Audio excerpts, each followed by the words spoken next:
దిగ్విజయంగా ప్రతిరోజు కూడా ఏదో ఒక కార్యక్రమం పివి గారి పేరు మీద నిర్వర్తించిన ఘనత మాత్రం బీఆర్ఎస్ ప్రభుత్వందే. కేసీఆర్ గారి నేతృత్వంలో ఇవన్నీ నడిచినాయి. కాలాతీతుడు అన్నారు పివి గారు, కాలాతీతుడు. ఈ కాలానికి మాత్రమే పరిమితమైన వ్యక్తి కాదు, ఏ కాలమైనా ఎల్లకాలం భారతీయులకు స్ఫూర్తిదాయకం అన్నట్టుగా పార్టీలకు అతీతంగా, కులాలకు అతీతంగా మరి ఇప్పుడున్న కేంద్ర ప్రభుత్వం భారతరత్న ఇచ్చి వాళ్ళ గొప్పతనాన్ని చాటుకుంది, సంస్కారాన్ని చాటుకుంది.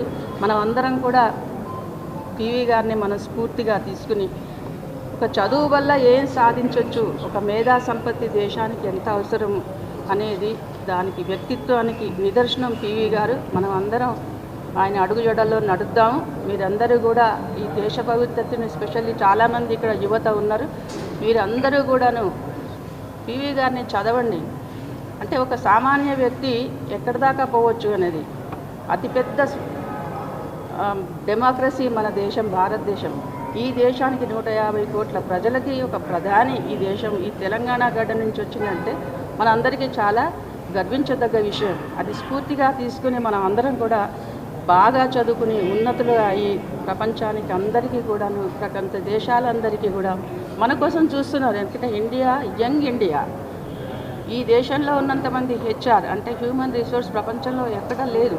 మరి ఆ రిసోర్స్ మరి వృధా పోకుండా మనం అందరం కూడా ఆదర్శంగా తీసుకుని మరి భవిష్యత్తును, దేశాన్ని తీర్చిదిద్దుతారని అందరూ భావిస్తూ ఇవాళ మనం మరొకసారి పివి గారిని స్మరించుకుందాం, నివాళులు అర్పిద్దాం. నమస్కారం అందరికీ.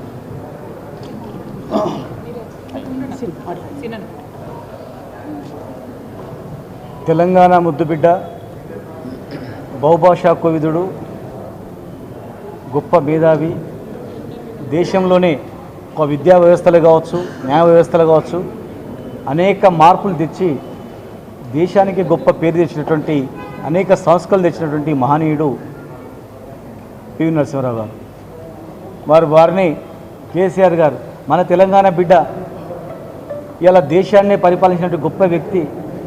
ఇలా జవహర్ నవోదయాలు కావచ్చు, సర్వేల్ స్కూల్స్ కావచ్చు, అనేక రంగాల్లో మరి భారతదేశంలో మార్పు తేవడానికి గొప్ప కారకుడైనటువంటి ఈ మహనీయుని మనం ప్రపంచ స్థాయిలో కూడా గుర్తింపు వచ్చేట్టు చేయాలని చెప్పి, దేశం మొత్తం గర్వపడేటట్టు చేయాలని చెప్పి వారు పుట్టిన స్థలంలో కూడా టూరిజం ఆధ్వర్యంలో ఒక మ్యూజియం ఏర్పాటు చేయాలని చెప్పి, ఆ ప్రాంతాన్ని అత్యంత అద్భుతంగా చరిత్రలో నిలిచిపెట్ట చేయాలని చెప్పి కూడా మరి కోట్లాది రూపాయలు వెచ్చించి అక్కడ కూడా చేయడం జరిగింది. మరి జయంతి, వర్ధంతి ఉత్సవాలను జరుపుకుంటూ వారి కీర్తిని ప్రతిబింబజేసేటట్లు మరి కేసీఆర్ గారి నాయకత్వంలో కార్యక్రమం చేయడం జరిగింది. వారిని ఆదర్శంగా ప్రతి ఒక్కరు కూడా నడుచుకోవాలని, అలాంటి గొప్ప వ్యక్తి ఈ గడ్డలో పుట్టి దేశానికే ప్రధానమంత్రి కావడం అనేది నిజంగా గొప్ప వరంగా మనం భావిస్తూ, మరి ఇంకా పాఠ్యాంశాల్లో వారి యొక్క చరిత్రను పిల్లలకు కూడా తెలిసేటట్లు చేయాలని చెప్పని మరి వారికి గలమైనటువంటి నివాళులు అర్పించుకుంటూ జై తెలంగాణ. జై తెలంగాణ. జై తెలంగాణ. జై తెలంగాణ. తెలంగాణ రాష్ట్రం నుంచి తెలంగాణ రాష్ట్రం నుంచి వచ్చినటువంటి భారతదేశానికి ప్రధానిగా చేసినటువంటి గొప్ప వ్యక్తి, మహనీయుడు, సాహితీ ప్రియుడైనటువంటి పివి నరసింహారావు గారు కేవలం ఆయన గాంధీ కుటుంబానికి సంబంధించినటువంటి వ్యక్తి కాదు కాబట్టే ఢిల్లీలో ఇవాళ ఆయనకు ఒక స్మారక స్తూపం కూడా లేదు. అందరు మాజీ ప్రధానులకు స్మారక స్తూపం ఢిల్లీలో ఉంటుంది, కానీ పివి నరసింహారావు గారికి మాత్రం స్మారక స్తూపం కూడా నిర్మించకుండా అదే ఆయన డెవలప్ చేసి, ఆయన పెంచి పోషించి 5 ఏళ్ళు సమర్థవంతంగా కాంగ్రెస్ పార్టీ లార్జెస్ట్ పార్టీగా ఉన్న సంకీర్ణ ప్రభుత్వాన్ని నడిపినటువంటి గొప్ప మహనీయుడు పివి నరసింహారావు గారు.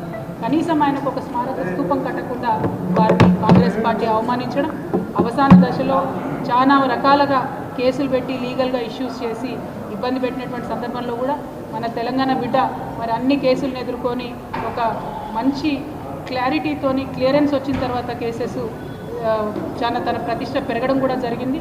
సో కాంగ్రెస్ పార్టీ యొక్క వ్యక్తిత్వం, నేచర్ ఎట్లాంటిది అన్నది ఒక్క పివి నరసింహారావు గారి ఎపిసోడ్ చూస్తేనే మనకు తెలిసిపోతుంది.